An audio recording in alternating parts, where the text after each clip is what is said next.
An AEW star has reacted to a shocking Logan Paul claim. New matches have been added to AEW Full Gear, and CM Punk shoots on the WWE locker room. Stay tuned for all the wrestling news. Now, there was a recent claim by Stevie Richards that Logan Paul is better than the entire AEW locker room. It's quite a big claim. Grow up, Stevie Richards, you grifting son of a gun! It's got people talking. It certainly has got people talking. We're sat here feeding into it, Fraser. We are feeding into it. We are the problem. We are here, more importantly, to discuss the response that Orange Cassidy gave to this. He was speaking to Adrian Hernandez, and he was directly asked about this. It took Orange back a little bit when he was asked. He was like, no, absolutely not. Steven Richards is saying Logan Paul's better than the entire AEW roster. Then he admits, I think Logan Paul is good. I think he's doing very well for his limited experience and stuff. You get angry at people like that just go in and do it and make it look good effortlessly. But he's not better than the AEW locker room.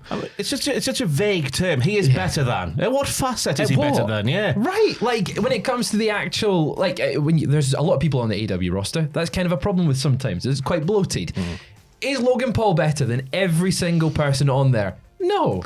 Not at all. And we all know that Logan Paul can only have one kind of match, as we're sat here right now, and that's the kind of match where Logan Paul rehearses that match 17,000 times at his wrestling ring in his house, and then goes and does the exact same thing on a PLE in front of thousands of people. And he does like to borrow some moves from the AEW roster. Hangman's his favourite wrestler. Literally, it is. A Logan Paul match is just the one Hangman had on Dynamite. It's just any week he just copies that one. But admittedly, though, Logan Paul is quite good when he does get in there, but yeah, it's a very rehearsed style that he's got. But it's interesting seeing Orange Cassidy's initial response of just like, sorry, what? I'm sure even Steven Richards knows it's a load of bollocks what he's saying. He's just doing it for the engagement, which I think we're all guilty of in this content creation game. Some more egregious than others. I mean, we don't go around saying things like that, but whatever. In the words of Orange Cassidy, whatever. Well, staying with AEW, we do have some new matches added to Full Gear, which is this week. And starting with the Tailgate Brawl, the 1 hour special before the pay-per-view. This is like the second hour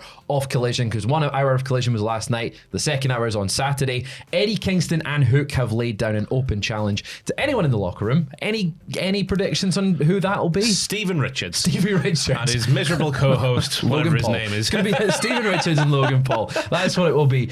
A bigger match on the Tailgate, though, is for the CMLL Trios titles. So yeah, following his victory over Mascara Dorada on last night's Dynamite / Collision special, all 3 hours of it last night, Okada and the Don Callis family have earned a shot at the CMLL Trios Championships. Okada, Henshiro, and Takeshita will represent the faction against Mascara Dorada, Mystico, and Neon. I think this will be a very, very good match. I mean, it's not a bold prediction there. That feels like on paper it's going to be a show stealer for the Tailgate on its own. But it's a match that feels like it could be on the main card. And I think that's a lot of cases with the AEW pre-show or the Tailgates.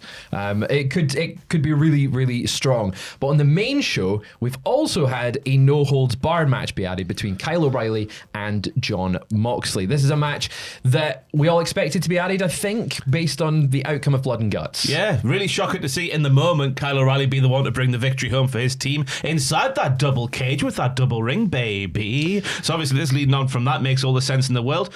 I was maybe thinking Jon Moxley might have a week or two off following another conclusive loss. He's tapped out. Surely his subordinates are losing the faith in Jon Moxley, but no, he's just going to be back in wrestling again. I was fully expecting last night to see Claudio Castagnoli turn on Jon Moxley and that sort of be the catalyst. But maybe it's another loss. Maybe we need another loss to Kyle to start that. To another have 50 losses. Another 50. Maybe only a loss to Logan Paul when that match eventually happens will be the one that sees the Death Riders turn on Jon Moxley. That's the thing. They've gone, no, that's too far. You've done enough now, Moxley. So we've got that added to Full Gear. This weekend it's going to be a big one. We'll have WTF moments for that on Patreon as well. We'll have what happened, all that good stuff. But staying with some wrestling news just now, the Continental Classic is returning. Obviously, we've been expecting this to come, but we do have an official announcement of when it's kicking off. Yes, we do. November the 26th is the date. you need to mark in your diaries for the start of the Continental Classic. Okada will be involved as he looks to defend his title belt. Yeah, is he going to survive with it this year? Because it's part of the Unified Championship, so we're not quite sure how that's going to work. With take a sword to it, split it in half, like Laco when they had the divided championship. It writes itself. This is obviously kicking off next week, as Ross said, November 26th edition of Dynamite, the Thanksgiving Eve edition of Dynamite. I'm excited to see all the names in this because the Continental Classic has always been quite fun in the past. I think when we saw Andrade come back to AEW, everyone was going, oh, he's going to be great in this tournament. Obviously, that's not going to happen this year.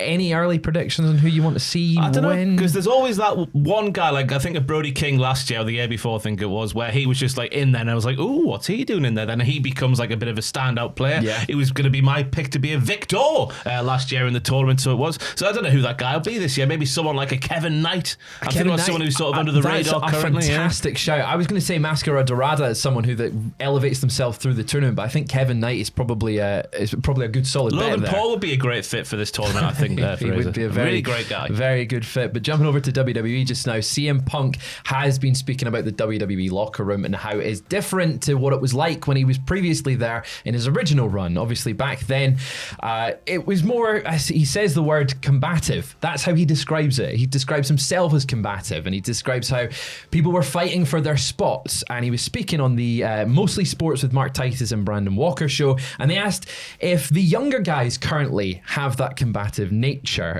What did Punk say? Yeah, he said some do and some don't. The business has radically changed. It was a different place when I signed than when I debuted, then when I came back. It's such a radically different place. The thing with the title too is it means you made more money. That does not exist anymore. It's good and bad. We all make more money now, which is thumbs up. Thumbs up. My paycheck was always turn the page, predicated on how many people were in the building, so that I was driven towards ticket sales and the business of it. And when you're in the main events, you got paid more money. Now everyone is just kind of on a salary. I think that's good and bad. It's good for the boys, but also I feel like there's not the same ambition. I guess that makes all kinds of sense. If you're given one fish. Yes, right? yeah. Give them one fish. Yeah. You have to be told, make that fish last for a week. Oh, yeah. Or you can dive in the lake and catch more fish. And then eat those more fish over the week. Yeah. You're going to dive in the lake, But if you're given the fish before the lake's even been brought into the equation, you're just going to take the fish, aren't you? Well, you could have more fish on top of the more fish already. I just love the fact that this is the analogy you've gone with, diving in for the fish. I'm a big fisherman, mate. Yeah, you are a big fisherman. I don't know why I've gone that way, Fraser. Fair enough. On the ambition, he said it's not the same ambition. I always wanted to be the main event because it got me more money. Now I don't care if I'm the opening match because I'm still going to make the same. I can shower and watch the show now. I think that, you're spot on with the fish analogy. There is no need for you to be in that main event spot if you're going to be getting X amount of money anyway. There's no longer that drive, and maybe that's a good thing because it does allow. Wrestling's an egotistical business, but it should mean there's less. Doesn't work for me, brother. Politicking. Less politicking, that's essentially it. The carrots should still be dangled, really, because you got to imagine even still Roman Reigns is on more money than someone who's in the mid-card, and obviously the thought of having the schedule of a Roman Reigns, the merchandise numbers of a Roman Reigns, that's got to be still sort of a tantalising thing, but it seems as CM Punk is saying, because obviously guaranteed contracts were a thing when CM Punk arrived in the doing the sort of mid-noughties there, but it seems like they even...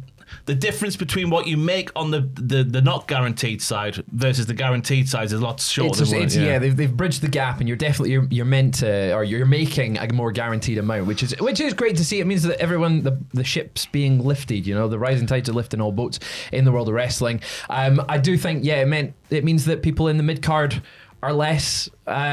They don't need to move up if they're happy with their place. There should be less politicking in wrestling. But it's that thing, isn't it? Because I no doubt if there is a younger lad or someone who's on the mid, like the sort of mid card, if they do kick up a fuss and say, "Why am I not in the main event picture?" They're then labelled as difficult to work with. So you're down. They always say, "Oh, you got to step on some eggs to make some money backstage." By God. Yeah. Then when people do, they then get a reputation for being difficult to work with. So what are you meant to do? Yeah, it's a no-win situation. But anyway, that is all we've got for you just now. Of course, it is AEW Full Gear this weekend as as I mentioned, we'll have predictions on the channel. We've got the podcast this weekend. Oh, yes. We've got what happened at. We'll have live reactions. We'll have WTF moments, all the usual stuff you'd expect.